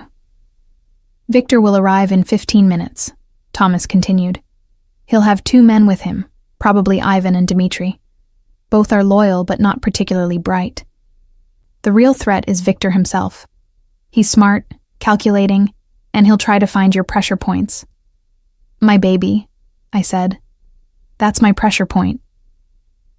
Which is why we don't talk about the baby unless he brings it up first. Don't volunteer information. Don't react to implications. Stay calm. Stay composed. The 15 minutes passed in a blur of final instructions and nervous energy. When Viktor Kozlov walked through the door, flanked by two massive men, I felt Dylan tense beside me. Viktor was nothing like I'd imagined. Instead of the brutal thug I'd pictured, he was refined, almost elegant. Silver hair, expensive suit, cultured voice with only a trace of Russian accent. He looked like someone's sophisticated grandfather, not a man who ordered beatings and threatened pregnant women. Thomas, he greeted warmly, extending his hand. Always a pleasure. Viktor, you know Dylan, of course. Of course, and this must be the famous Diana. Viktor's pale blue eyes settled on me, cold despite his smile. A pleasure to finally meet you, my dear. Dylan has told me so much about you. The lie was smooth, designed to create paranoia. Had Dylan talked about me? Was he in communication with Viktor that I didn't know about? I'm sure he hasn't, I said calmly, not rising to the bait. We only recently reconnected. But love has a way of surviving even the longest separations, doesn't it? Viktor took his seat across from us, his men positioning themselves nearby. I understand congratulations are in order. When are you due? 4 months, I said, keeping my hand away from my stomach through sheer force of will. I wouldn't give him the satisfaction of seeing me make protective gestures. How wonderful. Children are such blessings. I have 3 grandchildren myself.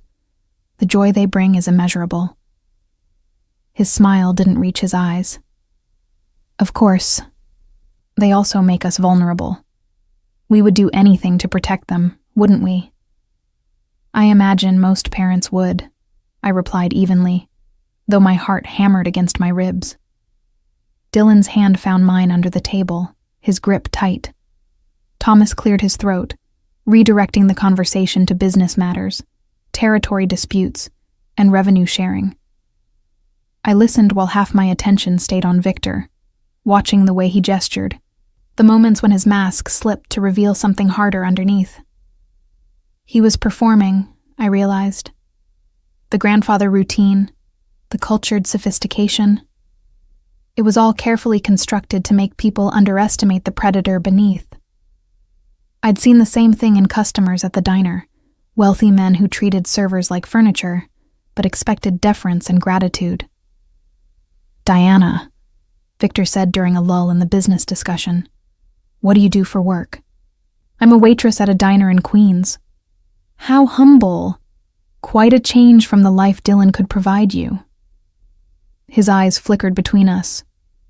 Or perhaps that's what attracted you to him, the prospect of a better life? The implication that I was a gold digger was clear. Dylan started to respond, but I squeezed his hand, signaling him to let me handle it. Actually, I was supporting myself quite well before Dylan reappeared. I have a job, an apartment, a life I built on my own. I don't need anyone to provide for me. How very modern. Although I notice you're here, accepting his protection, wearing clothes he likely purchased for you. Viktor's smile was sharp. We all need someone eventually, my dear. The question is whether we choose wisely.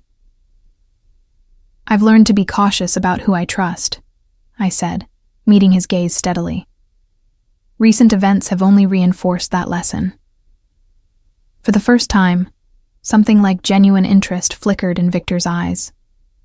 You have courage. I can see why Dylan is drawn to you. He turned to Thomas. Perhaps we can find an accommodation after all. If Dylan is willing to be reasonable about the harbor district, I can be reasonable about other matters. The rest of the meeting proceeded with surprising civility. Terms were negotiated, boundaries established, and by the time dessert arrived, a tentative agreement had been reached. I began to relax slightly, thinking perhaps this would end without incident. Then Victor stood to leave, and as he passed our table, he paused beside my chair. "A word of advice, my dear," he said quietly, his voice pitched for my ears alone. "Men like Dylan, we live in darkness. We can pretend to be civilized, to want normal lives. But eventually the darkness always wins. For your child's sake, you might want to reconsider this arrangement." He walked away before I could respond, leaving me frozen in my chair. Dylan's hand tightened on mine. "What did he say?" he asked urgently. "Nothing important," I lied, though Victor's words echoed in my mind. The darkness always wins. Outside the restaurant, Thomas clapped Dylan on the shoulder. "Well done, both of you." Victor was impressed, which is rare. "He threatened her," Dylan said tightly, on his way out. "Did he?" Thomas's expression hardened. "What did he say?"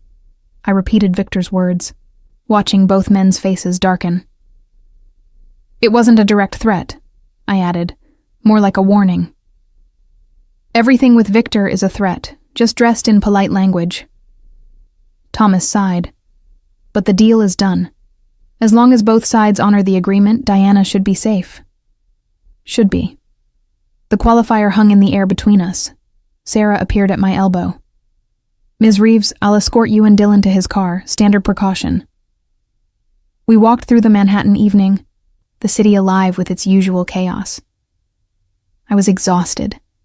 Adrenaline crashed, leaving me shaky and drained. Dylan kept his arm around my waist, supporting me as we walked. "You did amazing in there," he said quietly. "The way you handled Victor, you didn't let him get to you." "He did get to me. I just didn't show it." "That's even more impressive." At the car, Sarah did a quick security check before nodding us inside. As we pulled away from the curb, I finally let myself relax, sinking into the leather seat with a shaky exhale. "Can we go back to the cabin?" I asked. "I don't want to be in the city tonight." "Of course. We'll stop by your apartment to grab anything else you need, then head north." The stop at my apartment was quick, Dylan insisting on coming up with me despite my protests. Inside my tiny space, he looked around with an expression I couldn't read.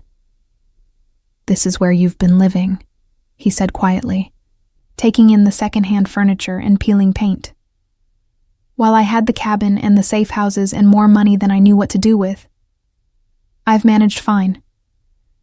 "You shouldn't have had to just manage. You should have—" He stopped, frustration evident. "I should have been here, helping you, supporting you." "You can't change the past, Dylan. We've been over this." "No, but I can change the future." He turned to face me, his expression intense. "Move in with me.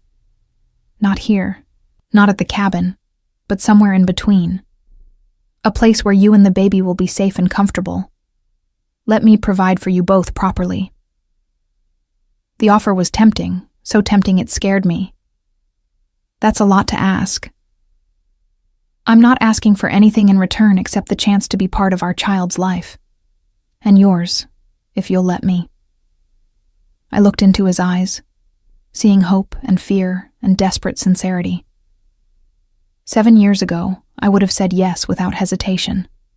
Now, older and more cautious, I knew better than to make promises I might not be able to keep. "Let me think about it," I said finally.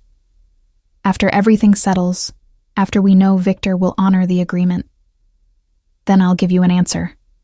He nodded, though disappointment flickered across his features. "Fair enough." We gathered my things and headed back to the cabin. In the car, I dozed off again, exhaustion finally winning. I woke as Dylan carried me inside, his arms strong and steady beneath me. I said I could walk. I murmured sleepily. And I said, "Let me do this anyway." He laid me in bed, pulling the covers over me with surprising tenderness. I caught his hand before he could leave. "Stay," I whispered, "like last night." He hesitated only a moment before kicking off his shoes and sliding under the covers beside me. I curled into his warmth, my hand finding his and placing it on my stomach where the baby was kicking. "She's active tonight," I said. "She?" Dylan's voice was soft with wonder. "It's a girl?" "I don't know for sure. I haven't done the anatomy scan yet. But I have a feeling." His hand moved gently over my stomach, and the baby kicked again as if responding to his touch. "If it's a girl, I hope she's just like you. Strong and brave and impossibly stubborn. If it's a boy, I hope he's nothing like you," I said, but there was no heat in the words. Dylan laughed softly. "Fair enough." We lay there in the darkness, his hand on my stomach, and our breathing slowly synchronizing. This, I thought. This is what I wanted 7 years ago. Not the danger or the drama, but this simple intimacy, sharing the miracle of new life with someone who cared. "Diana?" Dylan's voice was quiet in the darkness. "Yeah? Thank you." "For what?" "For giving me a second chance, even if you don't realize that's what you're doing. For being brave enough to face Victor. For carrying our baby and being strong enough to do it alone when I should have been there." Tears pricked my eyes. "You're here now.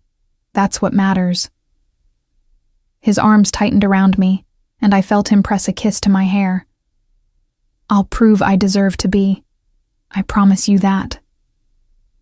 As I drifted toward sleep, Victor's words echoed once more in my mind. The darkness always wins.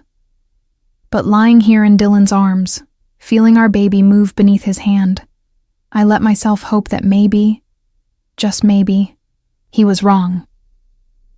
Maybe sometimes, love could be stronger than darkness after all. The next 2 weeks passed in a strange, suspended reality. Dylan and I fell into a routine at the cabin that felt almost normal. Almost like we were a real couple preparing for a baby instead of two people bound together by circumstance and old feelings we were both afraid to examine too closely. He worked remotely most days, taking calls in his office while I read, walked by the lake, or prepared meals in the kitchen. We took turns cooking, and I discovered that Dylan had become quite good at it over the years. He made me laugh with stories about his early attempts that had resulted in near-kitchen fires and inedible disasters. At night, we slept in the same bed, his arms around me and his hand resting on my stomach. We didn't talk about what it meant, this intimacy without labels. It was easier to pretend we were just two people seeking comfort than to confront the complicated truth of what we were becoming. But beneath the domestic peace, tension simmered. Victor had honored the agreement so far, but Dylan remained vigilant, constantly checking in with Thomas and his security contacts. Carlos had been released from the hospital and was recovering well, with protection detail Dylan had personally arranged. My landlord had mysteriously agreed to forgive my back rent, and I suspected Dylan's intervention, though he denied it when I asked. I was sitting on the porch one afternoon, my hand on my growing belly, when Dylan's phone rang. I watched through the window as he answered it, saw his expression shift from relaxed to alarmed in an instant. He came outside, his face pale. "That was Thomas. We have a problem." My stomach dropped. "Victor?" "No, worse." He sat beside me, taking my hand. "Do you remember me mentioning my best friend, Leo Marchetti?" I searched my memory. "Vaguely. You talked about him sometimes, said he was like a brother."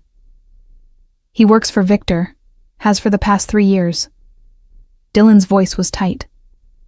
"Thomas just got intelligence that Leo has been feeding Victor information about our operations. About me. He's the reason Victor knew to look for you. The reason he knew about the baby. Leo's been spying on me for months."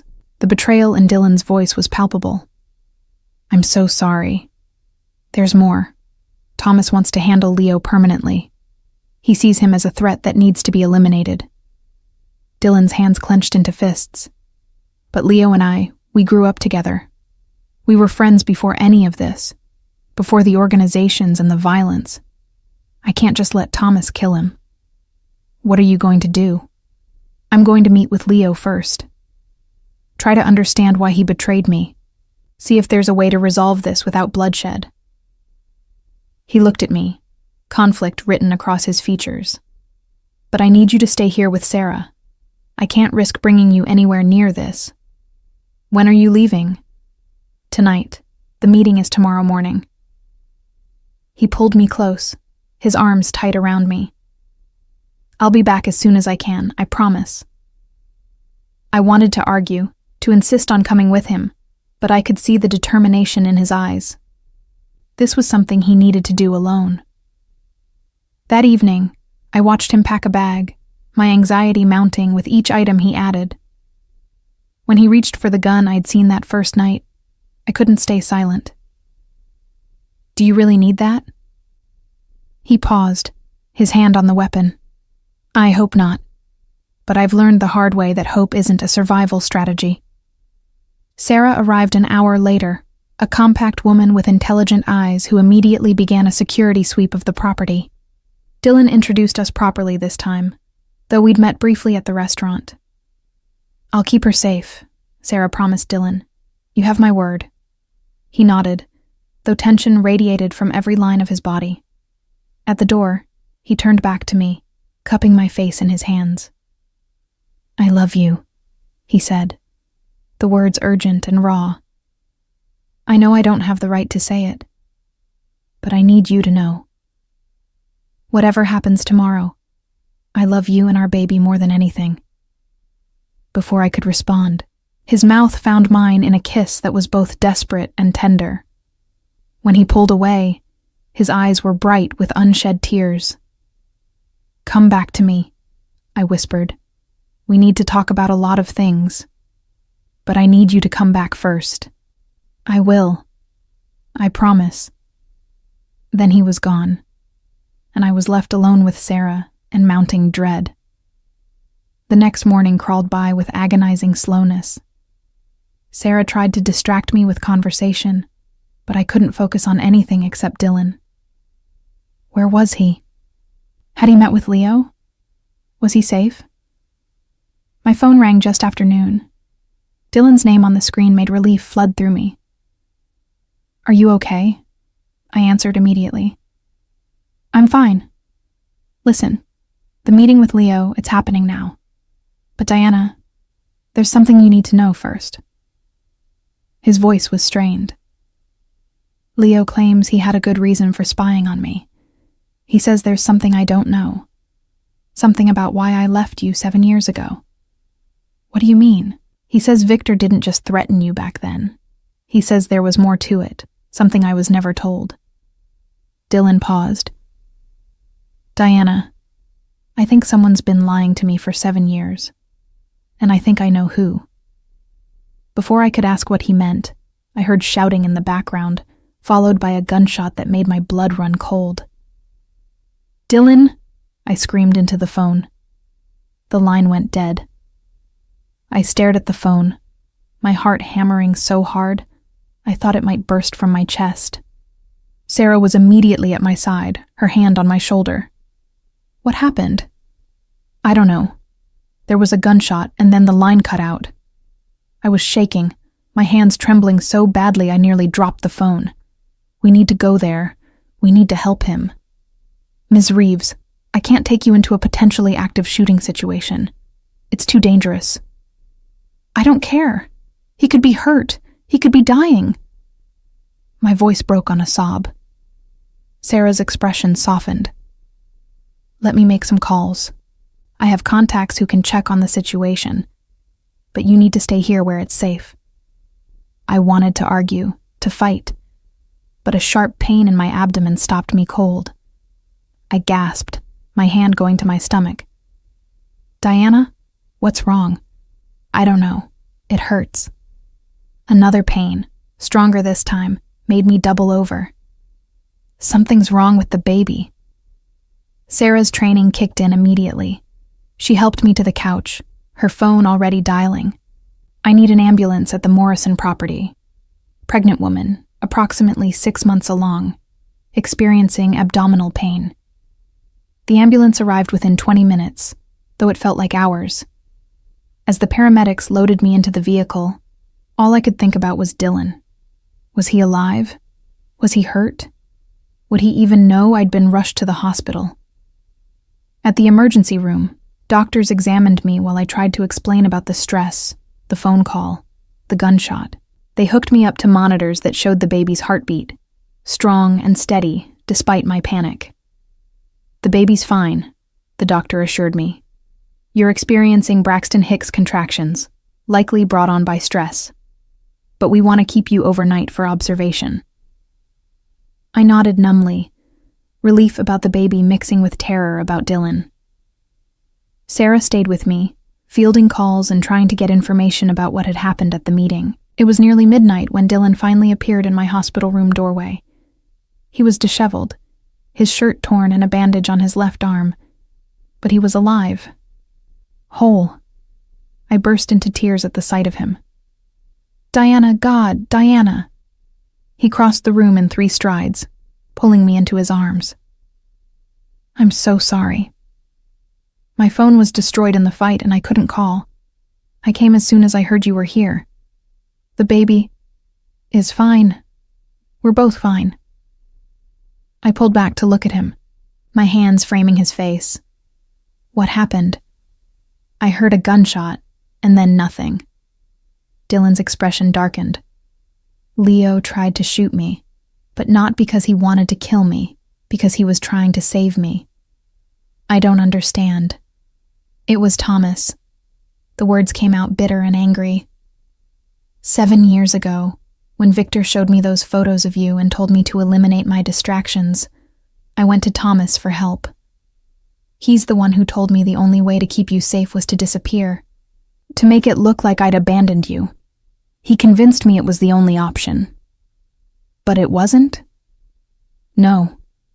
Leo found out months ago that Thomas and Victor have been working together all along. The rivalry, the territory disputes, it's all been theater. They've been splitting profits behind the scenes while playing their organizations against each other.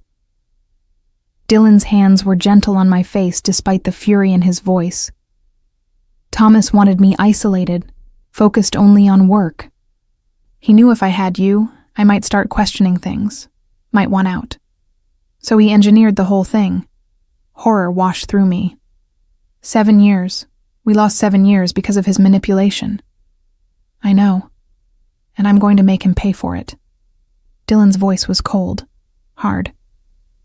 But first I need to know something. Diana, I've been in love with you for 7 years. I left you to protect you. And it was the worst mistake of my life. But I'm here now, and I'm not leaving again. Not ever. So I need to know, is there any chance you could forgive me? Could love me again? I looked into his eyes, seeing the boy I'd fallen for, and the man he'd become, flawed and dangerous, and desperately sincere. 7 years of hurt warred with the feelings that had been growing over the past weeks, the realization that despite everything, I'd never stopped loving him. I never stopped, I whispered. I tried to. God knows I tried. But you don't stop loving someone just because they leave. You just learn to live with the ache. Relief and joy transformed his features. Then let me spend the rest of my life making up for the ache. Marry me, Diana. Not because of the baby, but because I can't imagine my life without you. Because you're the only good thing I've ever had, and I was an idiot to walk away the first time.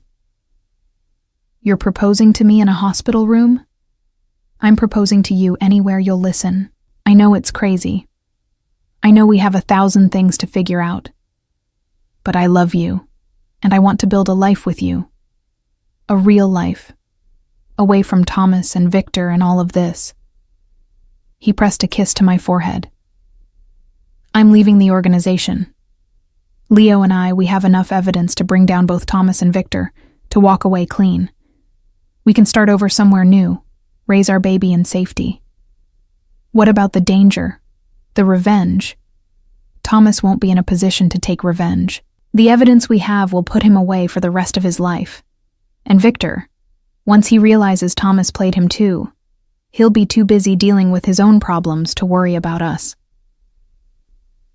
It sounded too good to be true, too simple after all the complication. But looking into Dylan's eyes, I saw certainty and hope and love that had survived 7 years of separation. Yes, I said, the word feeling both terrifying and absolutely right. Yes, I'll marry you. His kiss was deep and thorough, a promise and a claiming all at once. When we finally broke apart, both breathing hard, he pressed his forehead to mine. I'm going to spend every day for the rest of my life making you happy. That's my promise to you. I'm going to hold you to that. Over the next week, everything happened fast. Dylan and Leo delivered their evidence to the FBI. Thomas and Victor were both arrested on multiple charges, including racketeering, money laundering, and conspiracy to commit murder. The organizations they'd built began to crumble without their leadership. Dylan bought a house in a quiet suburb in Connecticut, far from the city and the life he'd lived. It wasn't as remote as the cabin, but it was safe, normal, perfect for raising a family. 3 months later, I went into labor on a snowy January morning. Dylan drove me to the hospital with white-knuckled determination, holding my hand through every contraction. Our daughter, Emma Grace Morrison, was born at 3:47 p.m., weighing 7 pounds, 2 ounces. She had Dylan's dark hair and my nose, and when she opened her eyes for the first time, they were the same storm gray as her father's. Dylan cried when he held her, this dangerous man reduced to tears by 7 pounds of infant. She's perfect, he whispered. You're both perfect. 2 weeks later, in a small ceremony at the house with just Leo, Carlos, and Sarah as witnesses, Dylan and I got married. I wore a simple white dress that accommodated my post-pregnancy body, and Dylan wore a suit without a gun hidden beneath it for the first time in years. I, Dylan Morrison, take you, Diana Reeves, to be my lawfully wedded wife, he said, his voice steady and sure. I promise to love you in sickness and in health, for richer or poorer, and to never ever leave you again. I promise to be the man you deserve, the father our daughter deserves, every single day for the rest of my life. When he kissed me, Emma began to cry from Sarah's arms, as if protesting being left out of the moment. We broke apart laughing, and Dylan scooped our daughter up, holding her between us. Welcome to the family, he whispered to her, then looked at me with such love, it made my heart ache. Welcome home. 6 months later, we were settled into our new life. Dylan had started a legitimate financial consulting business, using his skills for good instead of crime. I'd gone back to school to finish my degree, taking online classes while caring for Emma. Carlos visited regularly, having become a sort of honorary uncle to our daughter. One evening, as I nursed Emma in the rocking chair Dylan had insisted on buying, he came in from his office and knelt beside us. I have something to tell you, he said, his expression serious. My heart skipped. What's wrong? Nothing's wrong. Actually, something's very right. He pulled out his phone, showing me a news article. Thomas took a plea deal. He gave up everything, every contact, every dirty operation. Victor's organization is completely dismantled. It's over, Diana. It's really over. Relief washed through me so intensely I felt tears spring to my eyes. We're safe. We're safe, he confirmed. You, me, Emma, we can live a completely normal life now. No looking over our shoulders, no worrying about old enemies, just us. Emma finished nursing and I handed her to Dylan, watching as he held her against his shoulder, gently patting her back. This was what I'd dreamed of 7 years ago. Domestic bliss with the man I loved. I'd given up on it, convinced it was lost forever. But somehow through all the danger and betrayal and fear, we'd found our way back to each other. Not without scars, not without the weight of what we'd lost. But together, building something new and beautiful from the ashes of what had been destroyed. "I love you," I said. The words I'd been afraid to say too often, too freely, in case they gave him power to hurt me again. But Dylan had earned those words back, through patience and devotion, and the steady presence he'd maintained through Emma's birth and the chaos of new parenthood. He'd proven, day after day, that he meant his promises. "I love you too," he replied, Emma dozing on his shoulder. "Both of you. My whole world." Later that night, after Emma was asleep in her crib and we'd collapsed into bed exhausted as new parents always were, Dylan pulled me close. "Do you ever regret it?" he asked quietly. "Everything that happened, all the pain, the years we lost."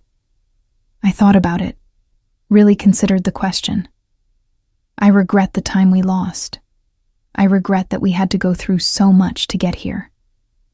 But I don't regret Emma, and I don't regret giving us another chance. We're stronger now than we were at 23. We've been tested, and we survived. We did more than survive. We won. His hand found mine in the darkness, our fingers intertwining. Against Thomas, against Victor, against all the odds stacked against us. We won our happy ending. "It's not an ending," I corrected. "It's a beginning." "You're right." He kissed me softly. The beginning of the rest of our lives. As I drifted toward sleep, wrapped in Dylan's arms and listening to Emma's soft breathing through the baby monitor, I marveled at how far we'd come. From a spilled cup of coffee and a chance reunion to this moment, this perfect, peaceful, beautifully ordinary moment.